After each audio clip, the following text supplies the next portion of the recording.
안녕하십니까. 입시닥터 전사부입니다. 벌써 학생들이 입학한 지 이제 한 달가량 되어 가고 있는데요. 우리 성일고등학교 1, 2, 3학년 학생들 모두 우리 학교에 잘 적응하고 있겠죠? 우리 학생들을 위해서 제가 또 올해 입시와 관련된 안내 방송을 이제 오늘부터 시작하도록 하겠습니다. 이름하여 수포일러 시리즈인데요. 수시 포기 아직 일러의 줄임말이거든요.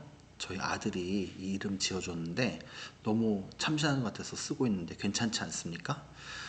어쨌든 이 스포일러 시간을 통해서 우리 학생들과 학부모님들이 입시와 관련된 좋은 정보들을 많이 들을 수 있도록 제가 노력하도록 하겠습니다. 오늘은 먼저 입시의 가장 기본이라고 할 수 있는 수시와 정시가 무엇인지에 대해서 간략히 설명해 드리도록 하겠습니다. 대학 입학 전형은요, 크게 수시 전형과 정시 전형으로 나뉠 수 있겠는데요. 이 수시 전형과 정시 전형의 차이점은 딱 한 가지입니다. 바로 수능 이전에 접수를 하느냐, 수능 이후에 접수를 하느냐죠. 실제로 수시 전형은 수능 이전에 보통 4년제는 9월달, 그리고 이제 전문대학교는 9월에도 1차 모집을 하고 10월경에도 또 2차 모집을 하거든요. 그래서 이런 식으로 이제 수능 접수 이전에 수능 시험 이전에 보는 것이 수시 전형이고요. 정시 전형은 수능이 실시된 이후에 우리 학생들이 이제 수능 점수를 기반으로 대학에 전형하는 전형입니다. 우리 학부모님들은 보통 정시만 있었던 시대였기 때문에 이 학교 원서를요 딱 4장만 쓸 수 있었잖아요. 가나다라군. 요즘은요 수시 전형은 기본적으로 6장을 쓰게 되고요. 정시 전형에서는 가나다 3군만 쓸 수 있습니다. 그래서 사실 수시 전형은 우리 학생들이 언제 쓰는 거냐면 정시로 진학할 수 있는 대학보다 더 높은 대학만을 우리 학생들이 지원하는 거라고 보시면 되겠습니다. 다시 말씀드리면 우리 학생들 중에 내 내신이 마음에 들지 않아서 수시를 포기하고 정시를 보겠다라고 하는 친구들이 종종 있는데요. 이런 경우는 사실 안타까운 부분이 뭐냐면 수시라는 6장에 남는 카드가 있는데 쓰지 않았다는 게 가장 아쉬운 부분이겠습니다. 정시는 자기 내신, 자기 수능 점수만으로 쓰겠지만 수시는 그렇지 않은 변수도 많이 있거든요. 그래서 무조건 정시로 지원하는 것보다는 수시 6장 한번 지원해보고 안 됐을 때 정시로 가는 것을 대부분 선생님들이 이렇게 권유하고 계십니다. 단 여기서 내가 정시로 갈 수 있는 데보다 낮은 대학을 쓰는 경우는 수시 납치라고 해서 굉장히 부모님들이나 학생들이 아쉬워하는 경우가 많기 때문에 저희 선생님들도 이런 경우는 권장하지 않고 있습니다. 따라서 수시에는 어떤 전형들이 있는지 좀 어머님들 그리고 학생들이 잘 알고 있으면 도움이 될 것 같은데요. 먼저 수시 전형 중에 대표적인 전형인 바로 학생부 교과 전형을 소개해 드리도록 하겠습니다. 학생부 교과 전형은요, 기본적으로 교과라는 말이 들어갔기 때문에 내신이 반영된다는 걸 알 수 있는데요. 여기서 많은 분들이 착각하시는 게 내신을 100% 보는 거 아니냐라고 생각하시지만 실제로는 50% 이상만 되면 학생부 교과 전형이라고 불릴 수 있게 되어 있습니다. 따라서 50% 이상이기 때문에 다른 요소들도 포함되는 경우가 많다는 거죠. 실제로 최근에 상위권 대학들은요, 내신 100%만 반영하는 경우는 거의 없고요. 반드시 내신 이외에 다른 것들도 함께 이제 반영하고 있는데요. 그런 것들이 뭔지 하나씩 살펴보겠습니다. 첫 번째로 비교과를 반영하는 경우입니다. 지금 상위권 수도권 대학들이 이제 진행하는 학교장 추천 전형들이 대부분 이런 경우인데요. 내신은 거의 한 80, 90%를 반영하지만 그 안에서 생활기록부에 적혀 있는 다양한 활동인 비교과 내용도 10에서 20% 정도 반영하는 추세입니다. 이렇게 하는 이유는 학생들이 내신만 따고 학교에서 수업 시간에 좋지 않은 태도를 보이거나 학교 활동에 불성실했거나 이런 것들을 걸러내기 위한 장치라고 지금 알려져 있거든요.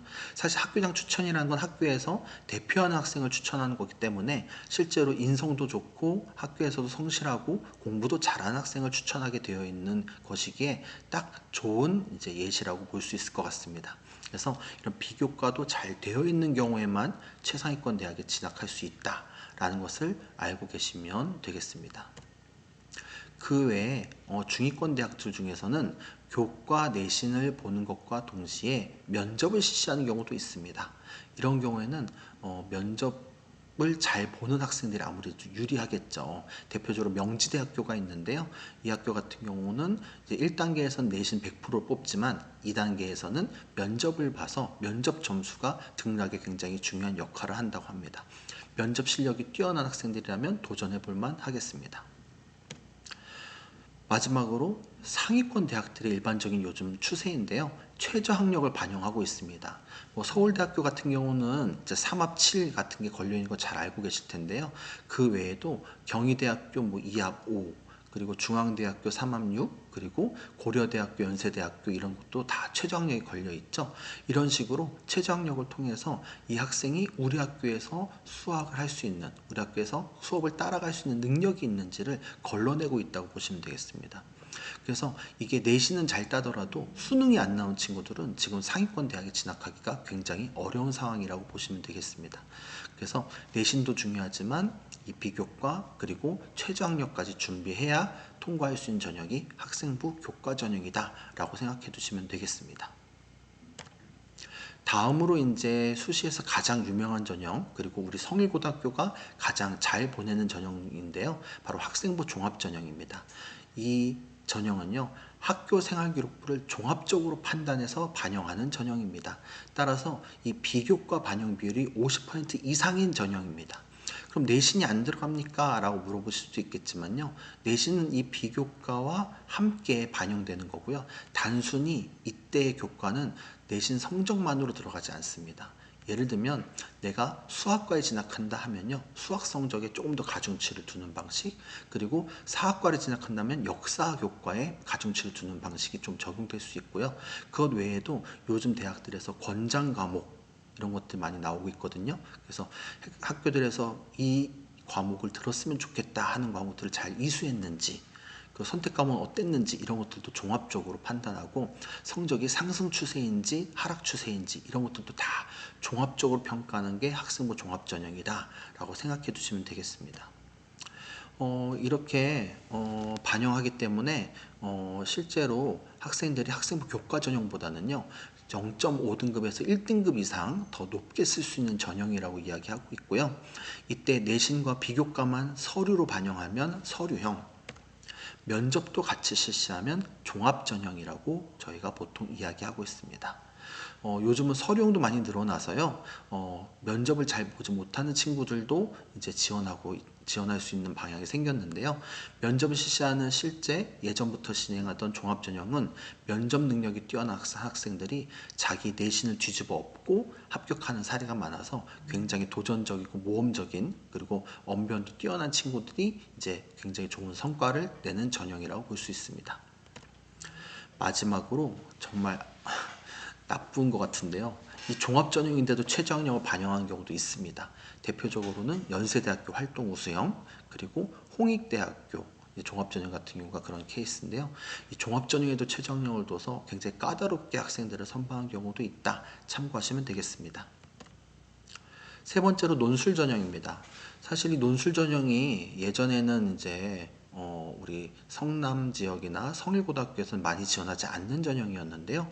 요즘 추세가 대학들에서 논술로 선발하는 인재들을 많이 이제 형성하고 있습니다. 그래서 작년에 우리 학교도 논술로 이제 대학에 진학한 친구들이 꽤 있었거든요. 10% 정도가 논술로 진학을 했습니다. 그래서 논술 전형의 특징은 뭐냐면요. 논술 반영 비율이 굉장히 높습니다. 보통 70% 이상을 반영하고요. 그와 함께 나머지 30% 정도는 내신을 반영하지만 1등급에서 6등급까지 정도는 사실 큰 차이를 주지 않습니다. 그래서 이 학생들이 실제 논술 시험에서 한두 문제를 더 맞췄을 때 그 내신의 부족함을 보완할 수 있기 때문에 내 내신이 마음에 안 드는 친구들이 수시에서 정시를 공부함과 동시에 수시에서는 논술 전형으로 지원하는 경우가 상당히 많이 늘고 있습니다. 물론 논술 전형은 평균 지원율이 경쟁률이 70대 1 정도가 되기 때문에 많이 합격이 쉽진 않지만요. 그래도 이제 논술도 이제 어려운 논술과 조금 쉬운 논술이 나눠져 있어서요. 학생들의 수준에 따라서 다르게 준비할 수 있는데요. 간략한 논술은 바로 약수령 논술이라고 해서요. 간단하게 어떻게 보면 우리 학교 학생들이 국어와 수학 분야에 그냥 단순한 단답형 문제를 푸는 것 정도면 이제 합격할 수 있는 전형이라고 볼 수 있습니다. 실제로 막 글을 많이 쓰기보다는 실제로 단답형적인 이제 문제들의 답변만 달 수 있으면 합격하는 경우가 많은데요. 대표적인 학교가 가천대학교, 상명대학교, 삼육대학교, 그리고 수원대학교, 한신대학교, 올해 강남대학교도 새로 신설되었습니다.